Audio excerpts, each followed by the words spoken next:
Welcome to the Viet Oregon Show. My name is Toha Duan. Before we begin, I would like to take a few moments to introduce our program to those of you who have not tuned in before. Viet Oregon has been broadcasting on Comcast channels 11 and 21, as well as Frontier Channel 22 since 2006.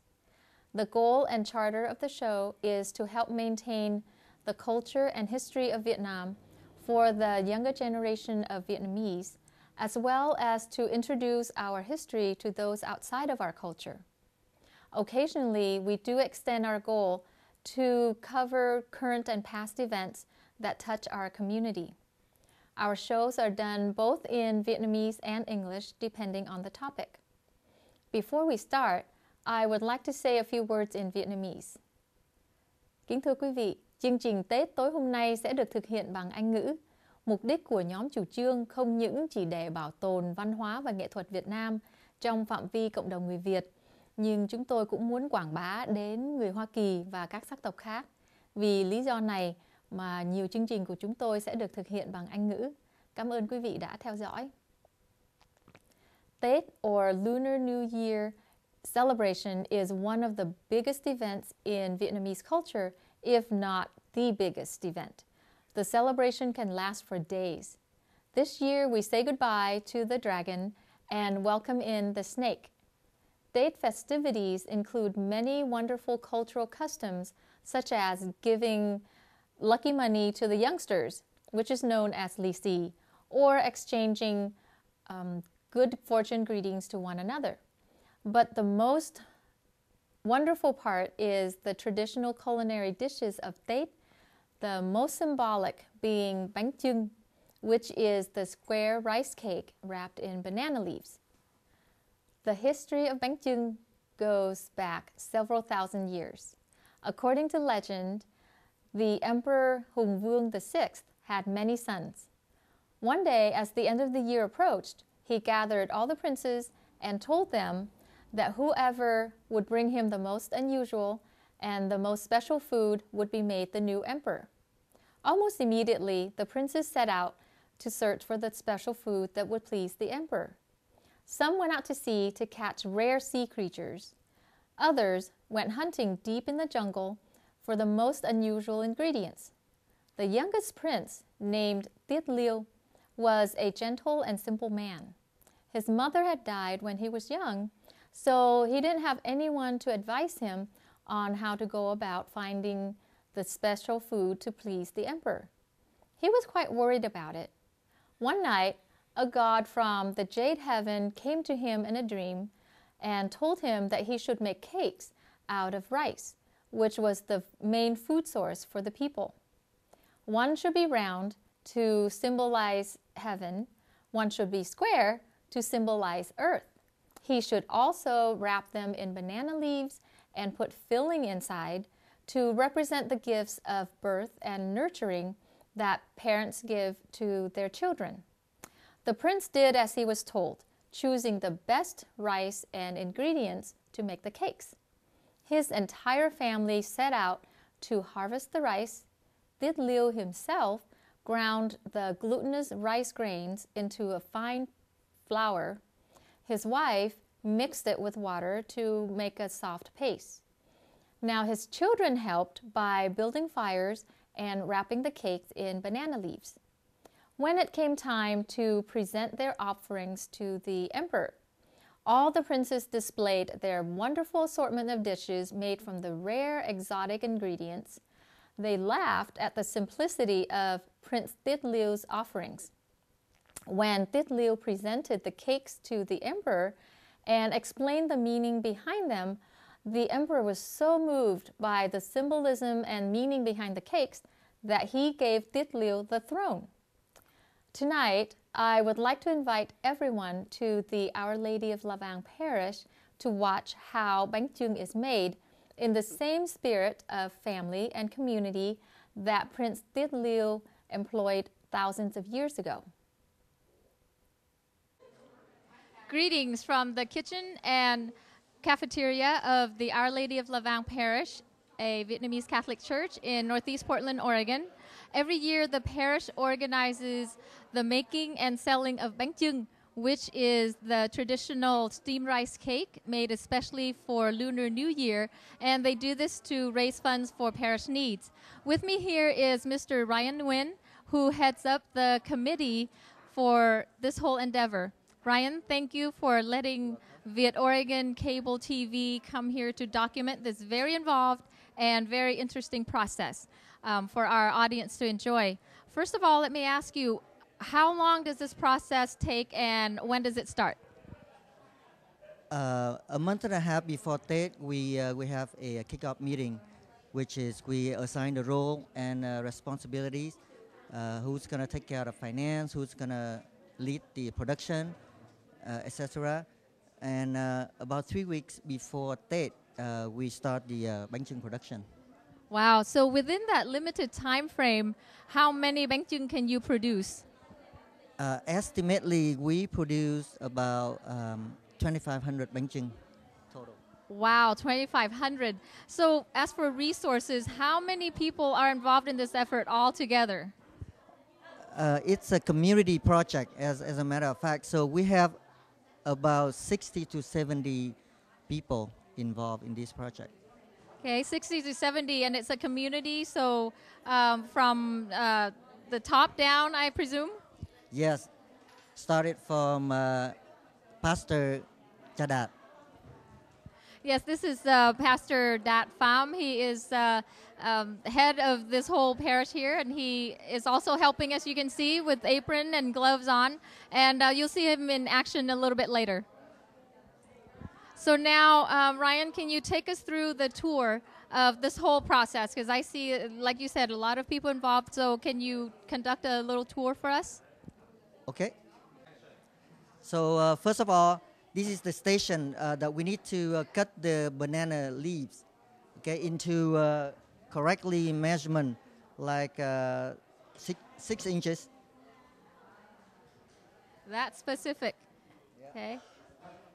And the leaves look like they're pre-washed. That's right. The leaf is pre-washed, and after you cut it, you have to sort it into like a long one, middle one, and the short one, very short one. Okay, and then where do we go from there? And over here is the is a wrapping station. We have about 16 to 20, we call a wrapper, okay? Master wrappers, yeah, it looks like. Wrapper, yes.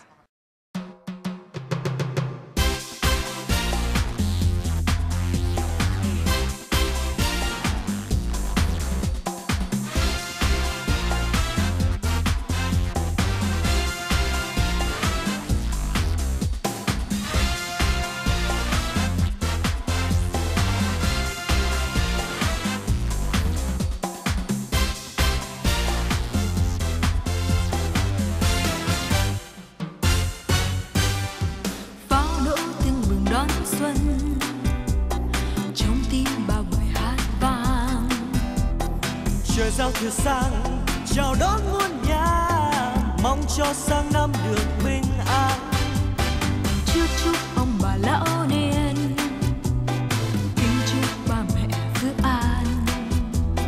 Cùng anh chị em, cùng với muôn nhà, mong cho sang năm được giàu sang. Cầu chúc đất nước luôn được an lành, cầu chúc phúc đến cho mọi gia đình. Mong sao nước Việt Nam mình, mong cho luôn luôn an bình, mong sao nước Nam rực rỡ. Cầu chúc thế giới luôn được an lành, cầu chúc no ấm cho mọi dân tộc. Mong cho tâm luôn an bình, mong cho xác thân an lành, mong sao cho tất cả gần nhau. Pháo đốt tưng bừng khắp nơi, mừng xuân sang rộn ràng hát vang chào đón mùa xuân lại đến muôn nhà, mong cho sang năm được yên vui. Hey! Ho! Woo!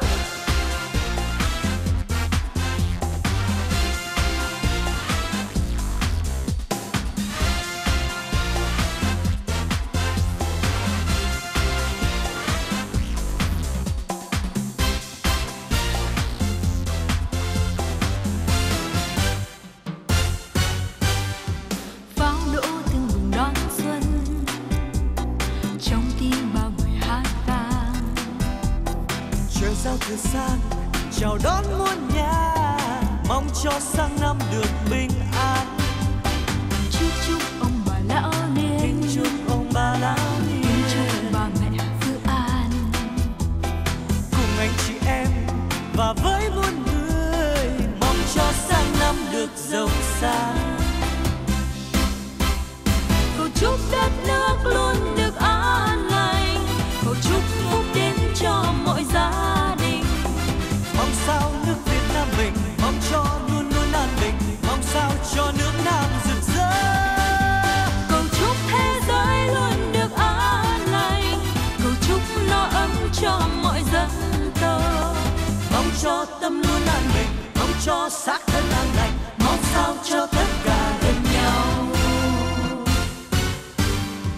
Pháo đốt tinh bừng khắp nơi mừng xuân sang rộn ràng hát vang chào xuân. Chào đón mùa xuân lại đến muôn nhà, mong cho sang năm được yên vui. Chào đón mùa xuân lại đến muôn nhà, mong cho sang năm được yên vui.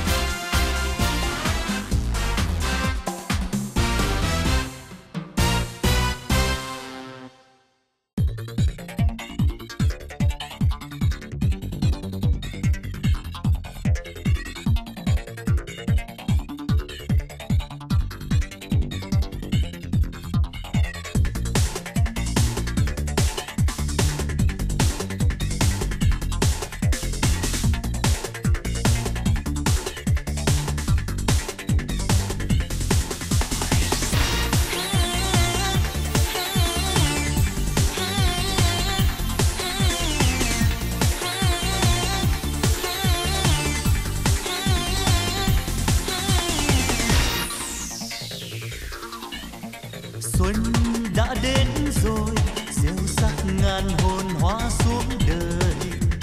Vui trong bình minh, muôn loài chim hót vang mọi nơi.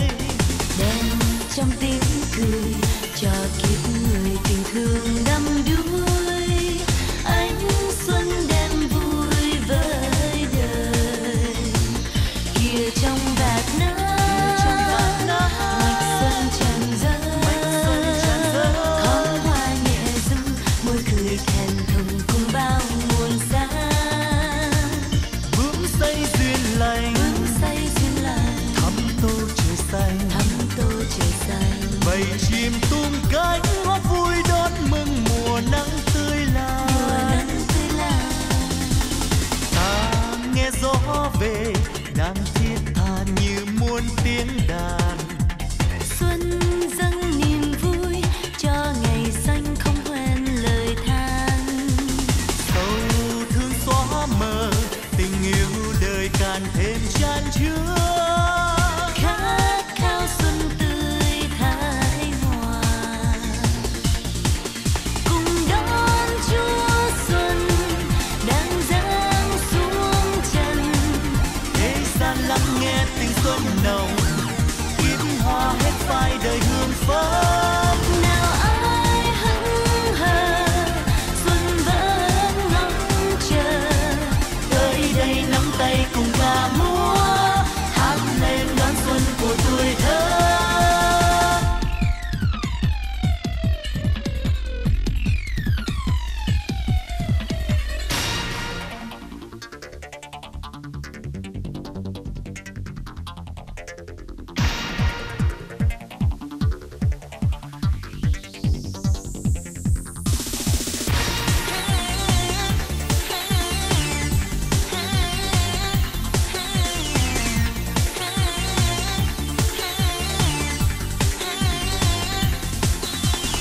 Xuân đã đến rồi, gieo rắc ngàn hồn hoa xuống đời. Vui trong bình minh, muôn loài chim hót vang mọi nơi. Đêm trong tiếng cười cho kiếp người tình thương đắm đuối. Ánh xuân đem vui với đời. Kia trong vạt nắng mạch xuân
chúc nơi nơi mừng anh nông phu vui lúa thơm hơi, người thương gia lời từng, người công nhân ấm no, thoát ly đời gian lao nghèo khó.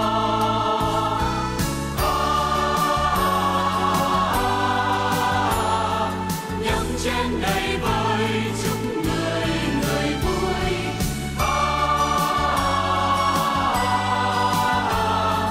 Muôn lòng sao xuyên duyên đời. Rót thêm tràn đầy chén quan san, chúc người binh sĩ lên đàn. Chiến đấu công thành, sáng cuộc đời lành, mừng người vì nước quên thân mình. Kìa nơi xa xa có bà mẹ già, từ lâu mong con mắt vương lệ nhòa. Chúc bà một sớm quê hương, bước con về hòa nỗi yêu thương.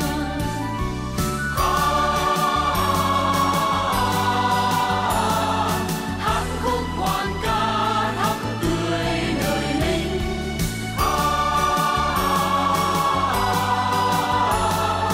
Chúc mẹ hiền dân ưu tình, diệu hân hoan ngừng đôi uyên ương, xây tổ ấm trên cành yêu đương. Nào cạn ly mừng người nghệ sĩ, tiếng thì ca nét chân pha tô nên đời mới. Bàn hơi vang lên lời ước thiêng liêng, chúc non sông hòa bình hòa bình. Ngày máu xương cồn tuôn rơi, ngày quê hương yên vui, đời anh về trong chén tình người vơi. Nhớ cao ly này, hãy chúc ngày mai sáng trời tự do. Nước non thanh bình, muôn người hạnh phúc tràn hòa. Nhớ cao ly này, hãy chúc ngày mai sáng trời tự do. Nước non thanh bình, muôn người hạnh phúc tràn hòa. Ước mơ hạnh phúc đời đời, hương thanh bình đang phơi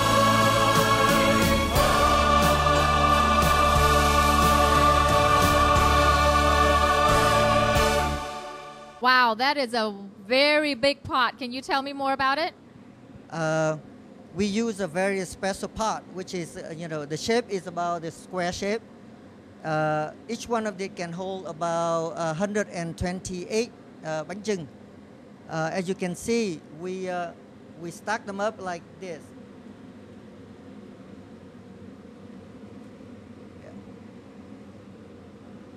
Yeah. After we stack them up, we get the hot water. We put them in, and then we submerge it, the cake inside the water, and we cook for about 10 to 11 hours to make sure that everything slow cook. Make sure that everything get cooked. Okay, cooked and all gelled together. Wow, 10 to 11 hours. Okay, thank you. Thank you, Ryan, for a very informative and interesting lesson in how this special Vietnamese food is made. Much luck from us to you and the parish in your fundraising efforts, and Happy New Year. Thank you. Tô Hà xin kính chào tạm biệt quý khán thính giả từ Giáo xứ Đức Mẹ Lavang và xin cảm ơn quý vị đã theo dõi. From the Our Lady of Lavang Parish in Portland, thank you for following our program and have a good evening. Well, now you know how complicated the process of making Banh Chung is and how it literally takes the whole village to accomplish. We will leave tonight's program with highlight videos of TET celebrations from within the Vietnamese community, including the Our Lady of Lavang Catholic Church and the Vietnamese community of Vancouver. This is Toha Doan. Thank you for watching. Trước khi chấm dứt chương trình tối hôm nay, chúng tôi xin mời quý vị theo dõi một số hình ảnh phóng sự mừng Tết từ các cộng đoàn Việt Nam, trong đó có giáo xứ Đức Mẹ Lavang và cộng đoàn Việt Nam Vancouver. Tố Hà xin cảm ơn quý vị đã theo dõi chương trình và xin hẹn gặp lại chương trình tới.